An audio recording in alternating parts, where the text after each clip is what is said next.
Nous sommes venus féliciter le Premier ministre pour sa nomination, lui réitérer nos vœux et surtout lui remettre le rapport officiel du médiateur du Faso que nous avons préalablement remis au chef de l'État.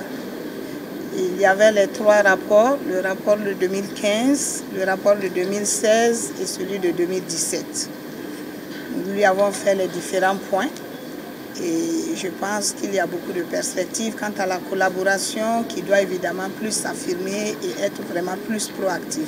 Nous avons également échangé sur les différentes problématiques auxquelles sont exposées l'institution, mais surtout sur cette collaboration entre les institutions et le pouvoir exécutif, c'est-à-dire le gouvernement, comment nous pouvons davantage échanger et comment nous pouvons avoir des réponses plus actives quant à nos différentes correspondances que nous envoyons aux différents ministres. Et il est sans dire que parfois il y a des questions qui peuvent même fâcher, mais il est essentiel que dans une république, toutes les institutions jouent pleinement leur rôle. Il y a besoin de beaucoup de coordination parce que nous sommes tous là, ensemble, pour agir pour le bien-être des populations du Burkina Faso. Nous accompagnons l'exécutif, nous l'interpellons sur des dysfonctionnements ou sur des abus de pouvoir qui peuvent exister. Nous sommes les défenseurs et les avocats des citoyens face justement à la superpuissance de l'État et nous sommes tenus de jouer ce rôle d'interface pour que nous puissions vraiment répondre et porter vraiment les préoccupations de ces populations. Tout cela ne peut que contribuer à avoir un climat social apaisé et à agir pour cette cohésion nationale et cette unité nationale dont nous avons tant besoin au Burkina Faso, surtout face à toutes ces attaques sécuritaires que vous connaissez, face à ce défi sécuritaire également que vous appréhendez. Vous pouvez bien comprendre qu'il n'y a que l'unité et la cohésion d'action de tous, des citoyens comme des dirigeants, pour que nous puissions bouter dehors ce mal qui est en train de nous miner. La médiation œuvre à se faire davantage être appropriée par les populations, davantage faire connaître, parce que tout le monde ne maîtrise pas les missions du médiateur du Faso, le rôle du médiateur du Faso, les attributions et le fonctionnement du médiateur du Faso. Tout le monde n'a pas connaissance qu'il y a une institution qui peut jouer ce rôle d'avocat, ce rôle d'intercesseur gracieux et qui peut être vraiment leur porte-voix où ils ne peuvent pas atteindre. Il était plus qu'essentiel que le médiateur du Faso continue. Vous aurez bientôt le rapport de 2018 parce que les trois rapports, nous avons deux rapports qui étaient en souffrance de 2015-2016. Il faut dire que certains n'ont pas compris puisque l'administration reste toujours une continuité, même quand ceux qui étaient au devant de l'institution n'ont pas pu remettre le rapport en temps.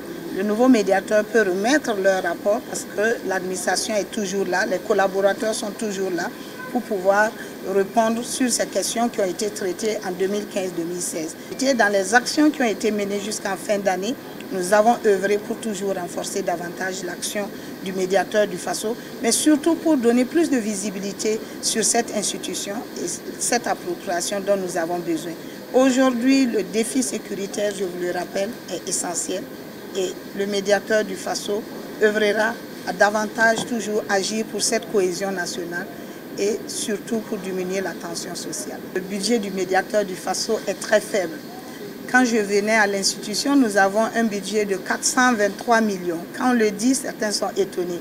Et sur les 423 millions, presque 400 millions vont aux dépenses, les charges du personnel, c'est-à-dire les salaires. Vous imaginez qu'avec 25 millions, nous avons 13 représentations régionales. Sans la représentation, le siège, vous imaginez qu'il est très difficile de fonctionner. Et concernant l'électricité, l'eau et le téléphone, il n'y avait même pas de rubrique. Nous avons à peine 432 000 francs qui étaient prévus pour toute l'année pour l'électricité. Et pourtant, nous avons une facture qui avoisine les 35 millions par an. Et c'est ce qui a été réaménagé cette année à travers le budget pour tenir compte, à travers une augmentation de 100 millions dans notre budget, pour tenir compte de ces arriérés de factures et de la facturation de 2019. Bon, quand on parle de restrictions budgétaires, certains croient qu'il faut vivre dans le misérabilisme. On ne peut pas avoir des institutions qui ne fonctionnent pas. Et quand une institution existe dans toutes les nations du monde entier, c'est qu'elle a son rôle. Parce que quand vous avez les trois pouvoirs qui sont là, avec un pouvoir parfois surdimensionné, vous savez très bien que la boulimie du pouvoir existe partout. Sans vous laisser un pouvoir sans un certain équilibre. Il faut bien que ces pouvoirs s'équilibrent, l'exécutif, le législatif, le judiciaire, il faut un autre qui vienne quand même interpeller sur tous les dysfonctionnements. Maintenant, ceux qui ne le comprennent pas diront toujours qu'il faut supprimer X ou Y institutions, en grand connaisseur, mais nous, je pense que le Burkina Faso seul n'a pas créé une institution. C'est une institution qui se trouve être dans plusieurs États et vous avez sûrement appris que le médiateur du Faso a été élu représentant Afrique par ses pairs de la francophonie et vice-présidente par ses pairs de l'Afrique. Ce qui veut dire que nous existons partout et nous avons ce rôle surtout très important après une période insurrectionnelle, après une période révolutionnaire comme cela a été le cas en Afrique du Sud, comme cela a été le cas au Burundi, au Rwanda, au Mali, au Togo, ainsi de suite. Et nous avons besoin plutôt de la compréhension de chacun, de l'aval de chacun, au lieu de régler les incompréhensions par des méthodes conflictuelles. Faisons-le tout simplement à travers le dialogue, faisons-le tout simplement à travers la conciliation. Évitons ces crises qui nous ramènent en arrière parce que nous n'allons pas vivre éternellement dans des crises, mais nous devons vivre en cohésion d'action, nous devons vivre en unité d'action pour pouvoir construire cette chère et mère patrie, le Burkina Faso.